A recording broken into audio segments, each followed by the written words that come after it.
రాష్ట్రంలో 33 జిల్లాలు ఉన్నప్పటికీ కేవలం 3 మాత్రమే రెగ్యులర్ డీఈఓలు పనిచేస్తున్నారని, మిగిలిన 30 జిల్లాల్లో పోస్టులు ఖాళీగా ఉండడం వల్ల విద్యా వ్యవస్థపై ప్రతికూల ప్రభావం పడుతుందని మాజీ మంత్రి BRS deputy floor leader Harish Rao విమర్శించారు.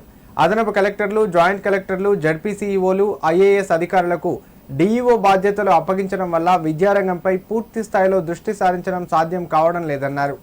వెంటనే రెగ్యులర్ డీఈఓలను నియమించాలని ఆయన ప్రభుత్వాన్ని కోరారు. అలాగే గత ప్రభుత్వం చేపట్టిన మన ఊరు మనబడి కార్యక్రమాన్ని అర్ధాంతరంగా నిలిపివేయడం సరికాదని హరీష్ రావు ఆగ్రహం వ్యక్తం చేశారు.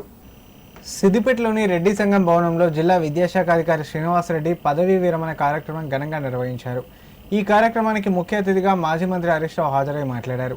సాధారణంగా సొంత జిల్లాలో డీఈఓగా పనిచేసే అవకాశం రాదని, కానీ శ్రీనివాసరెడ్డి సిద్దిపేట బిడ్డ కావడంతో నాడు బీఆర్ఎస్ ప్రభుత్వంలో సీఎం విద్యాశాఖ మంత్రి దృష్టికి తీసుకెళ్లి ప్రత్యేకంగా ఇక్కడ అవకాశం కల్పించామని తెలిపారు. 4 ఏళ్ల పాటు డీఈఓగా సేవలందిస్తూ ఉపాధ్యాయులు, అధికారులు, ప్రజా ప్రతినిధులతో సమన్వయం చేసుకుని అందరి మన్ననలు పొందారని చెప్పారు.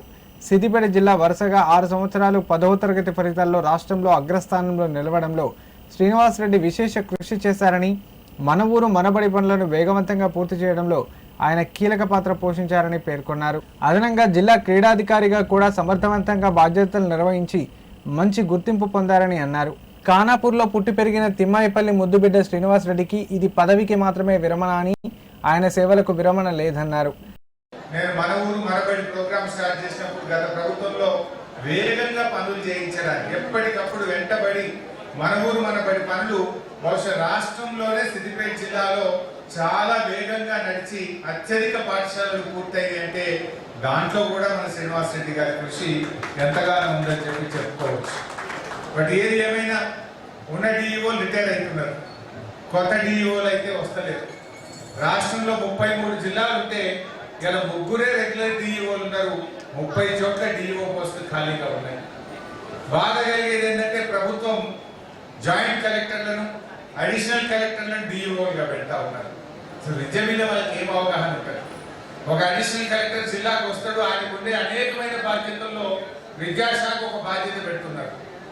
ఏ రకంగా విద్యాశాఖను ఆయన అర్థం చేసుకోగలుగుతాడు, ఏ రకంగా ఉపాధ్యాయులతో ఆ వ్యవస్థను నడిపించగలుగుతాడు అనేది ప్రభుత్వం అర్థం చేసుకోవడం లేదు.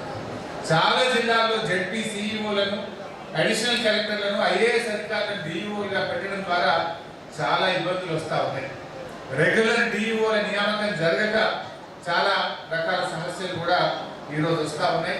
ప్రభుత్వం కూడా ఆలోచించి వెంటనే రెగ్యులర్ డీఈఓలను నియామకం చేయాలని చెప్పి కూడా ఈ సందర్భంగా కోరుతా ఉన్నాం. మరి అదేవిధంగా మనకు స్కావెంజర్ ఇస్తున్నామన్నారు, కానీ గత సంవత్సరం 4 నెలల డబ్బులు రాలి, ఈ సంవత్సరము 4 నెలల డబ్బులు రానటువంటి పరిస్థితి.